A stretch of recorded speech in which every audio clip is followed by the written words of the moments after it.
नमस्कार दोस्तों, star IQ में आप सभी का स्वागत है। आज है 5 अगस्त और 5 अगस्त 2020 के करंट अफेयर इस पर्टिकुलर वीडियो में हम लोग जानने वाले हैं।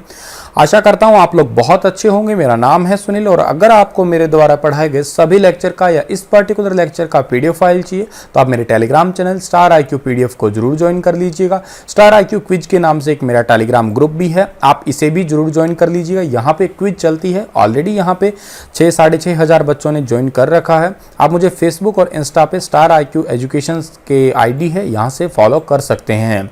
आइए जानते हैं कल जो मैंने आपसे क्वेश्चन पूछा था उसका सही जवाब क्या रहेगा कि पूरी तरह से आरबीसीके भारत में सर्वप्रथम किसने चलाए थे। तो भारत के अंदर सबसे पहले पूरी तरीके से आरबीसीके जो चलाए थे उस व्यक्ति का नाम है या उस राजा का नाम है इल्तुतमिश। बी ऑप्शन जो है इस क्वेश्चन का हमारा वो बिल्कुल ठीक रहेगा। इल्तुतमिश ने चांदी और का टंका, तांबे का जितल, ये सब चीज़ें चलवाई थी।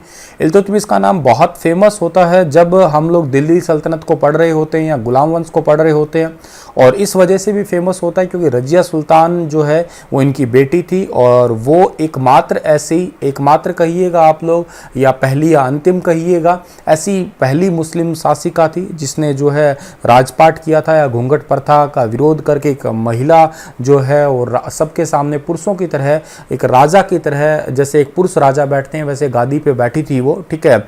तो आगे तो अल्तुनिया ने, बठिंडा के सूबेदार ने उन्हें कैद कर लिया और कैथल में उनकी जो है हत्या कर दी गई थी। बाकी हिस्ट्री तो आप लोग जानते ही हैं।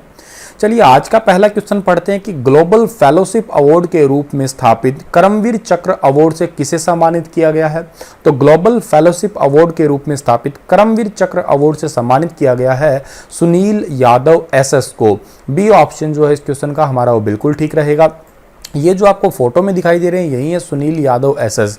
अच्छा, इन्हें अवार्ड मिला क्यों है? क्योंकि मानवता के लिए कार्य करने के लिए इन्हें ये अवार्ड मिला है, ठीक है। और ये अवार्ड इन्हें दिया किसके द्वारा है, ये स्थापना किसके द्वारा हुई थी? ये एक एनजीओ है एक्चुअल में, इसका पूरा नाम है international confederation of NGO, ICONGO, ठीक है। इस एनजीओ के द्वारा संयुक्त राष्ट्र द्वारा इसे स्थापित किया गया था इस अवार्ड को, और ये अवार्ड इनको जो है मानवतावादी लोगों को जो है एक सोशल वर्किंग के लिए, अच्छे कार्य के लिए, भलाई के लिए प्रेरित करने के लिए इनका एक टेलीग्राम चैनल भी है जिसके तहत इन्होंने जो है लोगों को बहुत ज़्यादा हेल्प की है, एज ए मोटिवेशन बहुत हेल्प की है। एसएस मोटिवेशन करके इनका एक टेलीग्राम चैनल है। अगला क्वेश्चन है हमारा कि किस बीमा कंपनी ने बहुत जरूरी है अभियान शुरू किया है। बहुत जरूरी है ये अभियान शुरू किया है भारतीय एक्सा लाइफ इंश्योरेंस कंपनी ने। ए ऑप्शन जो है इस क्वेश्चन का हमारा बिल्कुल ठीक रहेगा। ये कंपनी की स्थापना 2006 के अंदर हुई थी और ये कंपनी ने जो ये शुरू किया है अभी हाल ही के अंदर बहुत जरूरी है अभियान, ये पर्टिकुलर किसके लिए होगा? किसानों के लिए होगा और दो ही राज्यों के लिए होगा, कर्नाटक और महाराष्ट्र के लिए, ताकि उन राज्य के किसानों की उपज जो है उसको बढ़ाया जा सके। और कई बार क्या होता है फसल खराब हो जाती है तो उसके मुआवजा वगैरह के लिए भी जो है वो अथक प्रयास किए जा सके। और जितने भी किसान हैं उनका अगर पैसा बैंक में जमा है तो उनको भी जो है उसके पैसे की सुरक्षा के साथ में जो है ब्याज दर कम से कम जो है, अगर वो किसान क्रेडिट कार्ड से लोन लेते हैं तो उनको ब्याज दर कम से कम, और अगर वो जमा करवाते हैं तो उनको ब्याज दर बढ़ा के जो है थोड़ा सा कोशिश की जाए। ये सारा काम जो है ये बहुत ज़रूरी है, अभियान किसानों के लिए ही किया गया है। अगला जो हमारा क्वेश्चन क्या रहेगा कि गुजरात के नए डीजीपी के रूप में किसे नियुक्त किया गया है। तो गुजरात के नए डीजीपी यानी कि डायरेक्टर जनरल ऑफ पुलिस जो है वो नियुक्त किया गया है आशीष भाटिया को। सी ऑप्शन जो है इस क्वेश्चन का हमारा ठीक है, जो कि आपको फोटो में दिखाई दे रहे हैं यही है आशीष भाटिया। और आशीष भाटिया जो है ये 1985 बैच के IPS अधिकारी हैं। गुजरात का जिक्र हुआ है ना, तो गुजरात का थोड़े दिन पहले मैंने एक करंट अफेयर क्वेश्चन पढ़ाया था कि जो शहद है, शहद के लिए एक रिसर्च सेंटर गुजरात के अंदर ही खोला गया है। तो ये तो एक रिसेंटली आया हुआ पेपर के अंदर आ सकते हैं, ये करंट अफेयर है। और अगर बात करूं गुजरात को मैप में देख के हम लोग जिक्र करें तो गुजरात जो है वो समुद्र तट रेखा से लग रहा है और भारत का वो राज्य है जिसकी सीमा सर्वाधिक लगती है समुद्र तट से। अगर राज्यों की बात करूं तो गुजरात है, और अगर मैं केंद्र शासित प्रदेश की बात करूं तो वो है अंडमान निकोबार। ठीक है, और गुजरात जो है, गुजरात के अंदर नर्मदा नदी गुजरात की लाइफलाइन कहलाती है। गुजरात के अंदर मूंगफली सर्वाधिक उत्पादित होती है। गुजरात के अंदर कपास भी सबसे ज़्यादा होती है। गुजरात के अंदर काली मिट्टी है, हालांकि सबसे ज़्यादा काली मिट्टी नहीं है, सबसे ज़्यादा महाराष्ट्र के अंदर काली मिट्टी है, लेकिन महाराष्ट्र के अंदर जो है वो पानी की कमी होने की वजह से जो है वो इतनी ज़्यादा कपास या दूसरी फसलें मूंगफली वगैरह नहीं हो पाती है। गुजरात की राजधानी गांधीनगर है। गुजरात के मुख्यमंत्री का नाम विजय भाई रूपाणी है। गुजरात के राज्यपाल का नाम आचार्य देवव्रत है। गुजरात के गिर जंगल सबसे ज़्यादा फेमस है, बल्कि वर्ल्ड फेमस कहूँगा मैं, एशियाटिक लॉयन के लिए। बब्बर शेर वगैरह, जो शेर एशियाई शेर होते हैं, जो इनके मुंह पे बाल बड़े बड़े होते हैं, जिन्होंने आपने फिल्मों वगैरह के अंदर देखा होगा, तो वो उन शेरों के लिए गिर जंगल जो है बहुत ही फेमस है। गुजरात का जूनागढ़ शहर जो है वो बहुत ज़्यादा फेमस है। किसके लिए फेमस है? क्योंकि जूनागढ़ के अंदर ही जो है, जूनागढ़ के पास ही गिर फॉरेस्ट है, और जूनागढ़ के अंदर ही एक राजा अशोक का जो है वो अभिलेख शिलालेख भी लगा हुआ था। लेकिन अब तो वर्तमान की स्थिति देखी जाए तो वो टूट भी चुका है, मैंने उसे प्रैक्टिकल देखा भी हुआ है। चलिएगा, गुजरात के बारे में इतनी सारी बातें जो है आपको याद रखनी है। पहला मुस्लिम महिला अधिकार दिवस कब मनाया गया है? पहला मुस्लिम महिला अधिकार दिवस जो है ये मनाया गया है 1 अगस्त 2020 को। ए ऑप्शन जो है इस क्वेश्चन का हमारा वो बिल्कुल ठीक रहेगा। ये अधिकार दिवस का मतलब क्या है? रिसेंटली आप लोगों ने देखा होगा कि 3 तलाक मामला जो है उसके ऊपर एक एक्चुअल में अभी कानून बन चुका है। अगर कोई 3 बार तलाक तलाक तलाक कह के किसी भी अपनी मुस्लिम महिला पत्नी को जो है तलाक देता है तो उसके खिलाफ जो है कार्रवाई की जा सकती है, जबकि ऐसा पहले नहीं होता था। और इसके लिए जो है 3 तलाक की मुक्ति की पहली वर्षगांठ के रूप में जो है इसे एक टाइप से टैग किया गया है, चिन्हित किया गया है। और मुस्लिम महिलाओं के विवाह पर अधिकारों का संरक्षण अधिनियम 2019 के पारित होने के द्वारा एक टाइप से यूँ कहिएगा पहली वर्षगांठ है। 1 साल हो चुका है कि ये कानून तब पारित हुआ था 1 अगस्त 2019 को, तब से लेके 1 साल हो गया। और अब से हर साल पहला ये महिला मुस्लिम अधिकार दिवस के रूप में मनाया जाएगा इसे। तो इंपॉर्टेंट क्वेश्चन के रूप में रहेगा, थोड़ा सा अच्छा इसे याद कर लेना आप लोग। किस शहर को पहला मेन हॉल सफाई रोबोट बंडीकूट प्राप्त हुआ है?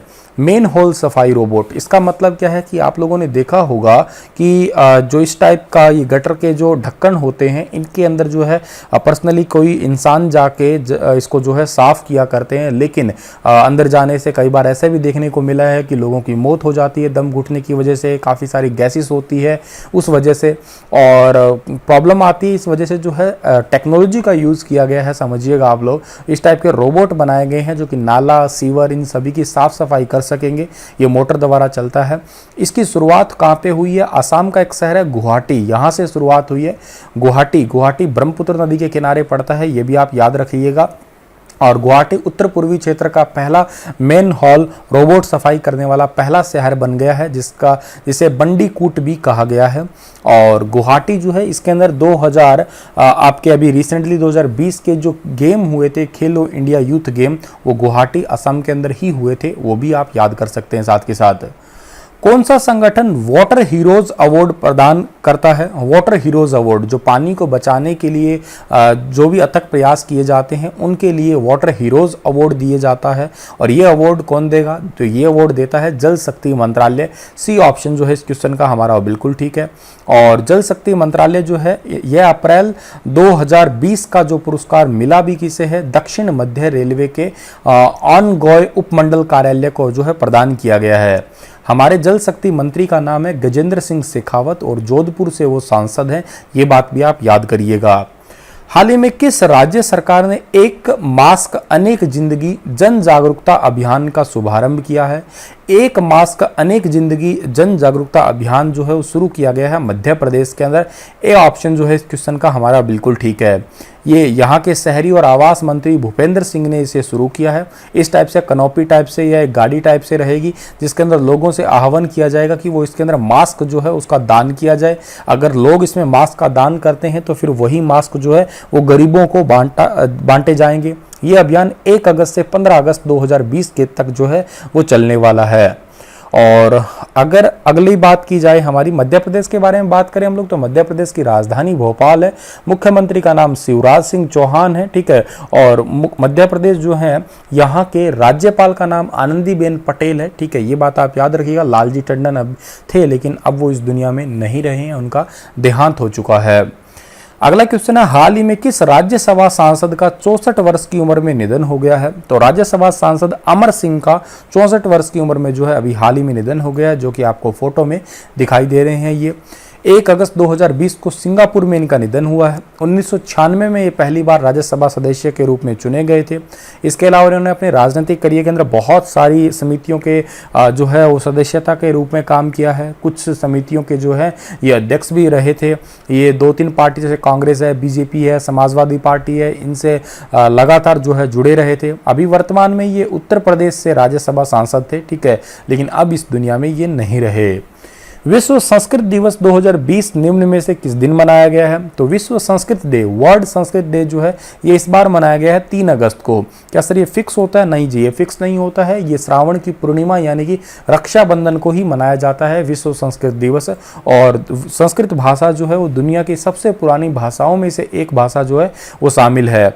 भारत सरकार ने 1969 में रक्षाबंधन के अवसर पे जो है इस दिन को मनाने की शुरुआत की थी, और इस बार जो है 3 अगस्त को रक्षाबंधन था, तो 3 अगस्त को ही ये दिवस जो है मनाया गया है। हाल ही में केंद्र सरकार ने चीन की सीमा से लगे किस राज्य के गांवों में पर्यटन को बढ़ावा देने का निर्णय किया है? तो अभी हाल ही में उत्तराखंड के अंदर जो है, उत्तराखंड और चीन की सीमा से लगे जितने भी गांव हैं उनके अंदर पर्यटन को बढ़ावा देने का जो है निर्णय किया गया है।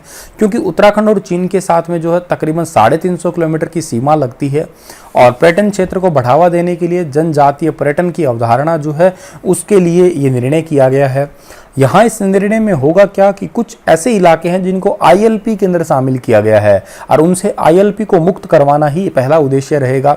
ILP यानी कि इनर लाइन परमिट, जैसे हमारे भारत के नागालैंड है, मिजोरम, मणिपुर जैसे ये राज्य हैं, यहाँ पे जो है जाने के लिए ILP लेना पड़ता है। वो 6 महीने के लिए, अभी आप किस लिए जा रहे हो वो लिखना पड़ता है। अच्छा, कितने दिन के लिए रहोगे, कभी भी अगर जाया जाएगा तो इनके लिए ILP लेना जरूरी होता है। ऐसे उत्तराखंड के कुछ हिस्से हैं जहाँ पे ILP लागू है, तो ILP अगर हट जाएगी तो कोई भी पर्यटन जो है, कोई भी व्यक्ति यहाँ पे घूमने के लिए जा सकता है बिना किसी परमिशन के। और उत्तराखंड का जिक्र हुआ तो मैप में उत्तराखंड देखिएगा। उत्तराखंड की राजधानी क्या है? उत्तराखंड की राजधानी 2 है, एक देहरादून है, एक गैरसैंण है। मुख्यमंत्री का नाम त्रिवेंद्र सिंह रावत है। जनसंख्या 1.01 करोड़ है, और राज्यपाल का नाम बेबी रानी मौर्य है। उत्तराखंड के अंदर एक जिम कॉर्बेट नेशनल पार्क है, एक राजाजी नेशनल पार्क है, और उत्तराखंड के अंदर मंसूरी पहाड़ी है जिसे पहाड़ियों की रानी भी कहा जाता है। किस राज्य सरकार ने हाल ही में अपने अधिकारियों को 20 अगस्त 2020 से इंदिरा रसोई योजना शुरू करने का निर्देश दिया है? इंदिरा रसोई योजना शुरू करने का निर्देश दिया है राजस्थान ने। बहुत इंपॉर्टेंट क्वेश्चन है, ये समझिएगा आप लोग। के तहत क्या होगा कि राजस्थान के अंदर जो है हर एक गरीब व्यक्ति को 8 रुपये थाली जो है वो दी जाएगी, 8 रुपये की थाली दी जाएगी जिसके अंदर पौष्टिक खाना रहेगा। और इस योजना के लिए हर साल राजस्थान सरकार जो है वो 100 करोड़ रुपए खर्च करने वाली है। इस योजना की शुरुआत यहाँ के मुख्यमंत्री अशोक गहलोत ने की है, ठीक है। और इसके अंदर जो भोजन के अंदर मेन्यू क्या होगा, 100 ग्राम दाल होगी, 100 ग्राम सब्जी होगी, 250 ग्राम चपाती, अचार, ऐसी चीज़ें जो हैं वो मेन्यू के रूप में रखी जाएगी। और हर साल जो है 4 करोड़ 87 लाख लोगों को जो है भोजन उपलब्ध करवाया जाएगा। 20 अगस्त 2020 से इंदिरा रसोई योजना राजस्थान के अंदर हो जाने वाली है। इसी के साथ ये लेक्चर समाप्त होता है। उससे पहले हमें राजस्थान के बारे में तो जिक्र कर लेते हैं। राजस्थान की राजधानी जयपुर है, राज्यपाल का नाम कलराज मिश्र है, और मुख्यमंत्री का नाम अशोक गहलोत है। एरिया भारत में सबसे ज्यादा है, 3,42,239 वर्ग किलोमीटर। जनसंख्या 6.89 करोड़ है। राजस्थान की जो सन सिटी है या ब्लू सिटी है वो जोधपुर है, व्हाइट सिटी उदयपुर है, और पिंक सिटी जयपुर कहते हैं हम लोग। जयपुर के अंदर सांबर झील है, जो जहाँ पे सबसे ज्यादा खारा पानी है। सबसे बड़ी खारे पानी की झील चिल्का है, सबसे ज्यादा खारे पानी की झील सांबर झील जयपुर में है। आप लोगों के लिए क्वेश्चन है कि गुजरात के राजा भीमदेव द्वितीय ने किस आक्रमणकारी को हराया है? महमूद गजनवी, महमूद गोरी, अल जुनैद, इनमें से कोई नहीं। डिटेल से लिखिएगा आप लोग इस क्वेश्चन के बारे में एज यूजुअल। तब तक के लिए आप हंसते रहना, मुस्कुराते रहना। कल फिर हाजिर होऊंगा लेटेस्ट अपडेट के साथ में। Thank you so much.